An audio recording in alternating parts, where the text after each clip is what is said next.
औज़ुबिल्लाहि मिनश्शैतानिर्रजीम बिस्मिल्लाहिर्रहमानिर्रहीम। अस्सलाम वालेकुम नाज़रीन, अशरफ आसमी एडवोकेट आपकी खिदमत में हाज़िर।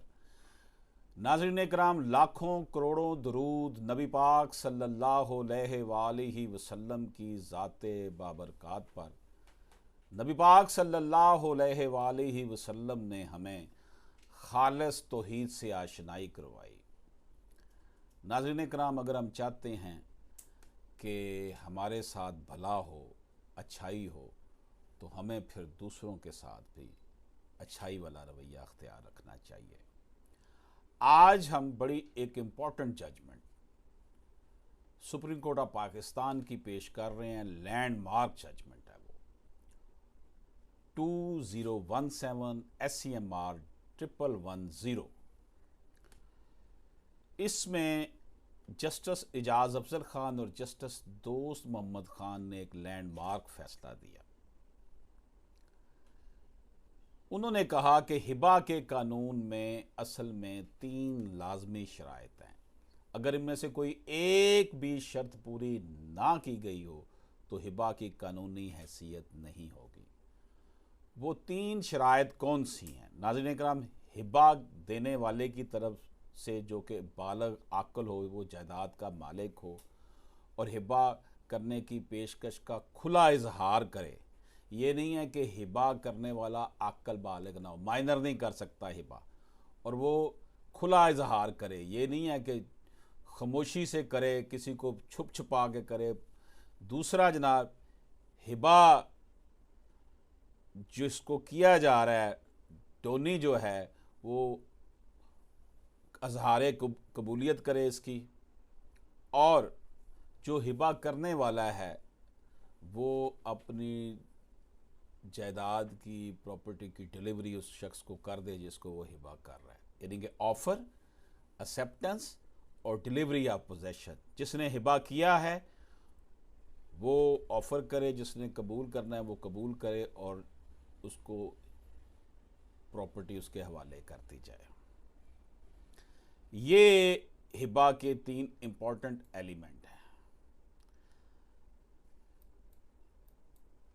नाज़रीन कराम, मौजूदा केस जिसकी हम बात कर रहे हैं, बवक्त ज़बानी हिबा मुबैना हिबा गरिंदा कम सिन नाबालग था, लिहाजा वो अज़रुए कानून किसी किस्म का मुआहदा करने का मजाज नहीं था, और ना ही मुबैना हिबा गरिंदा की जानब से किसी सरपरस्त ने इस मुबैना पेशकश को कबूलियत बख्शी।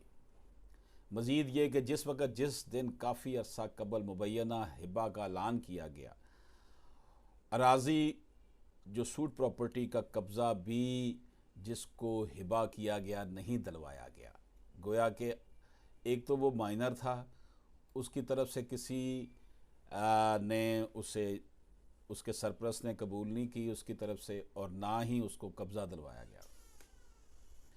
देहाती, अनपढ़ और नासमझ ख़वातीन से अगर मुसद्दका रजिस्ट्री के ज़रिए भी जायदाद बतौर हिबा ली गई हो, फिर भी जो बारे सबूत है हिबा से फ़ायदा उठाने वाले पर है, और रजिस्ट्री हिबा को जो है वो डेफिनेटली उस सूरत में कानूनी हैसियत हासिल ना होगी उस मुआहदे के मुकाबले में जो गरिंदा ने किसी आला तलीम याफ्ता आकल बालग शख्स के साथ हिबा का मुआहदा किया हो।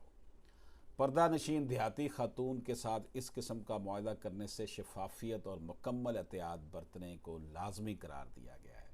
बसूरत दीगर इस किस्म के मुआहदे को अमूमी तौर पर मशकूक तस्वर किया जाएगा कि पर्दा नशीन खातून आपको ऑफ़र कर रही है, आप उसे कबूल कर रहे हैं, और उसमें बड़े पहलू सामने रखने पड़ते हैं कि उसके पास, पर्दा नशीन खातून के पास इंडिपेंडेंट एडवाइस होनी चाहिए, उसको मशवरा देने वाला पास हो। नाज़रीन इकराम, जिस केस की हम बात कर रहे हैं, इस केस में अदालत ने 7 इशूज़ फ्रेम किए, और इशू नंबर जो 2 था का गलत तौर पर खिलाफ कानून और खिलाफ ज़ाब्ता बारे सबूत फ्रीकैन पर रखा गया। हालांकि वाक़यात की रूह से इस इशू का बारे सबूत मुद्दा अलह पर था। शायद इस वजह की बिना पर अदालत इब्तदाई समात व अदालत ज़िली अपील ने शहादत बरमिसल का गलत ज़िया करते हुए गलत और गैर कानूनी नतीजा अखज़ किया और मसूल अलैह का दावा अपील खारिज किए।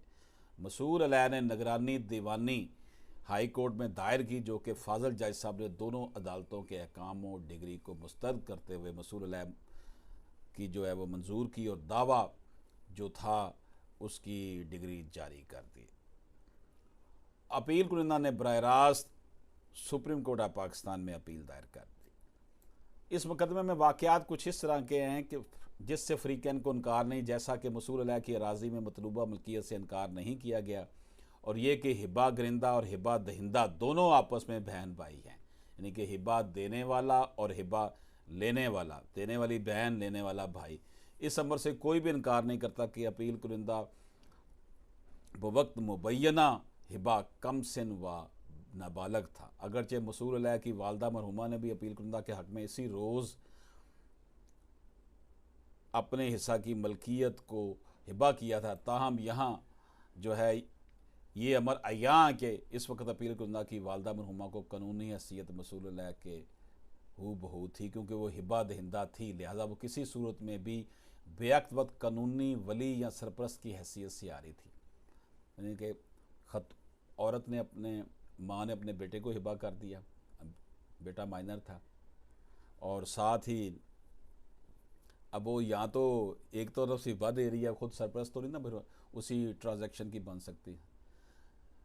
हमारे ज़माने में ये रवाज आम होता जा रहा है कि जो ये अदालत हजूर का कहना है जी, कि हमारे ज़माने में ये रवाज आम होता जा रहा है कि ज़िंदगी में अपनी जायदाद तकसीम कर देते हैं, और ज़िंदगी में अगर जो अपनी जायदाद तकसीम की जाए नाज़रीन कराम, तो उसको भी फिर शरई तरीके को फ़ॉलो करना पड़ता है। बल्कि नबी पाक सल्लल्लाहु अलैहि वसल्लम की अहादीस से ये पता चलता है कि फिर बेटी और बेटे दोनों को बराबर हिस्सा दिया जाता है।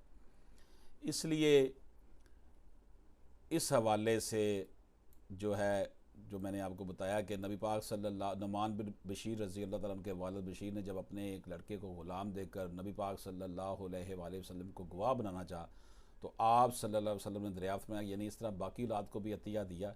जवाब मिला कि नहीं, आप सल्लल्लाहु अलैहि वसल्लम ने कहा कि मैं जोरो जुल्म पर गवाह बनने नहीं बन सकता। नाज़रीन इकराम, ये सूरत हाल है कि किसी तौर पर भी जो है वो हिबा के वक़्त लड़की और लड़के दोनों को बराबर हिस्सा देना चाहिए, कि बेटी को भी वही हिबा करे, बेटे को भी हिबा करे। और किसी को विरासती हक़ से महरूम करने के लिए अगर हिबा किया जाता है, वो भी कॉन्स्टिट्यूशन ऑफ पाकिस्तान के पब्लिक पॉलिसी के ख़िलाफ़ है कि हिबा अगर आपने करना है तो गैर शरई वारिस को किया जाएगा। जो शरई वारिस है उसे आप हिबा नहीं कर सकते, क्योंकि उसको शरीयत विरासती हक़ मिलना ही होता है। तो ये जो मैंने आपकी खिदमत में जजमेंट पेश की है, इसमें ये बात कही गई है कि अगर पर्दा नशीन औरत से हिबा करवाया जा रहा है तो तब उसे एक इंडिपेंडेंट एडवाइस होनी चाहिए, और दूसरी बात यह कि डिलीवरी या पोजेशन अगर उसको हिबा जिसको किया गया है उसे नहीं की गई, तो वो फिर हिबा तसव्वुर नहीं होगा। हिबा तब भी होगा तसव्वुर जब आप जो है वो ऑफ़र एक्सेप्टेंस और डिलीवरी या पोजेशन करेंगे।